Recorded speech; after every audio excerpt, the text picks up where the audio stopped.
Ang sarap ng pagkain. Nag-enjoy ka ba? Oh, anong problema? Tanong mo sa sarili mo. Ha? Bakit ako? Ewan ko sa'yo. Tinatoyo ka na naman, no? Ayoko na!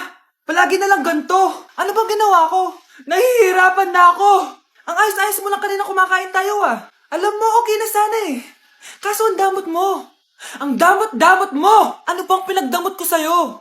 Sabi ko sa'yo kanina, sa akin na lang ang balat ng manok. Pero kinain mo pa din. Hindi ko talaga kayang ibigay yun. Ipagdamot mo na lahat. Wag lang ang balat ng manok. Sorry na. Hindi.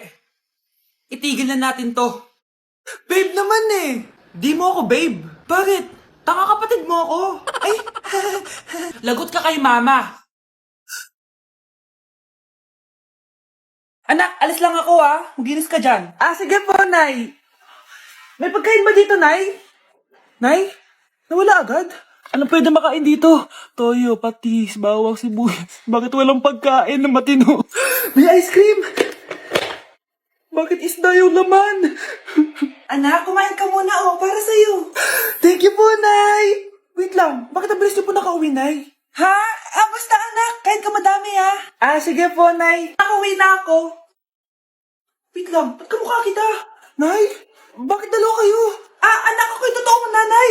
Ako yung totoo mong nanay, anak. Sandali. Sino yung totoo kong nanay? Huwag kang maniwala dyan. Ako yung totoo mong nanay. Huwag kang maniwala dyan. Ako yung totoo mong nanay. Ang gulo nyo. Ganto na lang. Ano ang paborito kong pagkain? Paboritong pagkain? Sinigang. Mali.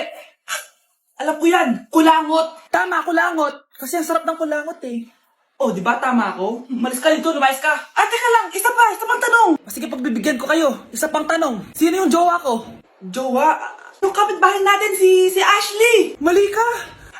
Ha? Wala ka naman jowa eh. Tama ka. Huwag ka maniwala dyan, anak. Ako yung totoo mong nanay. Sino sa inyo yung totoo kong nanay? Anak, ako talaga totoo mong nanay. Sinungaling ka.